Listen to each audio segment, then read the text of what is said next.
of the rising sun, we love and cherish. All hail Biafra, the land of the rising sun, we love and cherish. Beloved homeland of our brave heroes, we must defend our lives or we shall perish. We shall protect our lives from all our foes. But if the price is death for all, we hold dear, then let us die without a shred of fear. Hail to Biafra, consecrated nation, O fatherland. This be our solemn pledge. Defending thee shall be our dedication. Spilling our blood we shall count privilege. The waving standard which emblazons the free shall always be our flag of liberty. We shall emerge triumphant from the ordeal, and through the crucible and unscourged we will pass. When we are poised the wound of battle to heal, we shall remember those who die in mass. Then shall our trumpet peal the glorious song of victory. O God, protect us from the hidden pitfall. Guide all our movements, lest we go astray. Give us the strength to heed the humanity call, to give and not to count the cost each day. Bless those who rule to serve with resoluteness, to make this climb a land of righteousness. Oh, hail Biafra, land of the rising sun, we love and cherish. Anyị mara na tata bụ Biafra Day. Yes. Worldwide. Tata Biafra Day. Tata maka ndị Igbo specially.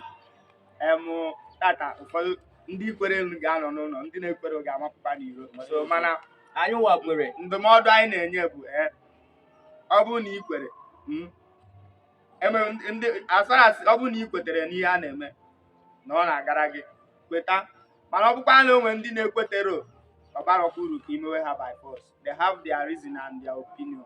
Ịghọtago? Sọọsọ ihe nna ya ndị Igbo bụ ka mmadụ ghara iwere mma tinye nwanne ya n'olu, nwanne ya bụ onye Igbo, itinye mma n'olu gbaa ya egbe maka gịnị? Mba, gbuo dike gbuo dike. Mbọsị ihe dike mere eme gịnị? Achọwa dike. Maka ndị yut anyị niile nọ na nga gbasara ihe Biafra, otu aka ọ dị njọ ọ ga-emekwanụ gịnị? Ọ ga-adị mma. Ma ndị nke egbugoro egbu, ndị nne na ndị nna agbagbugoro nwa ha because of this cause ndị agbagbugoro. Anyị na-asị ka mkpụrụ obi unu zuru ike na ndokwa. Anyị na-echeta all our fallen heroes, ndị niile nwụgoro anwụ maka Biafra. Kedu ihe anyị na-ayọ? Gịnị ka anyị na-azọ? O nwere okwanụ nọọ ọ bụrụ na a na-enye anyị oke na-eru anyị, oke nke anyị, ọ bụrụ na a na-enye anyị oke nke anyị, anyị ama na-eti mkpụpụta na-asị na ọ bụrụ na ekewe ka esi ekewe si kewe a sị ndị Igbo si eketara ihe na-eso. Ya bụrụ na ekewe ka esi eke, anyị amapụta na-akọ akọ mee nke a ma esitati omume mba. Mana ọnụ ịnọ ọchị ihe a na-eme gị, ịnọ na-afụ ihe a ga-eme gị, obi agba gị njọ. Ife anyị na-ayọkwa ọzọ bụ ịbụrụ nwa afọ Igbo, ịgba mbọ ka ịkụziere nwa gị ka esi asụ Igbo, ka esi agụ national anthem ndị Igbo. N'ọhịa bụ ihe kacha mkpa, asụ nwa afọ Igbo. Ịbịa na Awụsa, ndị Awụsa na-akụziri ụmụ ha ka esi asụ Awụsa, Yoruba ofu ihe kwa, mana anyị nwa na nwaanyị pụtazi anyị na-asụ nwere abụrụkwa na asụba anyị. Asụba anyị wa asụsụ Igbo. Kụziere nwa gị ka esi asụ asụsụ Igbo, gwa ya ka esi agụ national anthem ndị Igbo. Ọ bụrụ na ọma ngụnwe ya na skuul, gị na onwe ga-akụziri ya n'ụlọ. Kpọrọ mbọsị ya ada nke gụọ national anthem ndị Igbo. Ifu nwa gụọrọ gị national anthem ndị Igbo. Ihe a na-emekwanụ ka anyị wee chịkọta n'onwe anyị ọnụ. Anyị kpọrọ onwe anyị asị, anyị fụrụ onwe anyị n'anya. Ịbụrụ nwa afọ Igbo, ife ọ bụ na ịfụ nwanne gị nwoke, iweta ya asị nwanne. Gị na onwe gị wetakwa ka asị nwanne, wetakwa onye nke wekwe gị asị nwanne asị your brother. So na-abịa anyị na-ekwu ọzọ dị ka ibe ya, ndị Igbo all over the world, ị gaghị eji maka na ị nọ n'isi na sabotage the effort of how many million people because of your own selfish interest. Ijiri na ị nọ n'isi na gị na your family nọ n'isi, ị na-emebisi ihe. Ọ dịrọ mma. E nwere ọtụtụ vileji dị n'ala Igbo, dị n'Imo steeti, dị na Anambra steeti, ndị mmadụ na-ada ala their village. Ịchọ ka mkpọ afa. E nwere ọtụtụ community dị n'Imo na Anambra, ndị na-ebe a na-ada ala their village. Ọ bụrụ gịnị? Maka na ndị nọ n'isi agaghị sit down for peace. Agwago m unu, ana m ekwu ihe everyday, ejiri egbe na egbe ekpudo, ejiro mma na mma ekpudo. Round table talk ihe a na onye ọbụla ezuo ike. Round table talk ị ga-eji n'ịnọ n'isi na gị na family bi Abuja biri Lagos biri obodo oyibo, so ị nwere security, ị nwere ihe niile out of unu ọ bụ na village gị dị 200, ọ bụrụ sọsọ gị na family gị dị 10, family of 10 na survive na your village, obi ga-adị gị mma, obi ama ndị gị mma. Denụ na 190 nke ọzọ agba ọsọ gị na your family a na-elive fine, ọ dị mma. Tata Biafra Day, sọsọ ihe na-emetụ aka bụ mmegbu a na-eme ndị Igbo.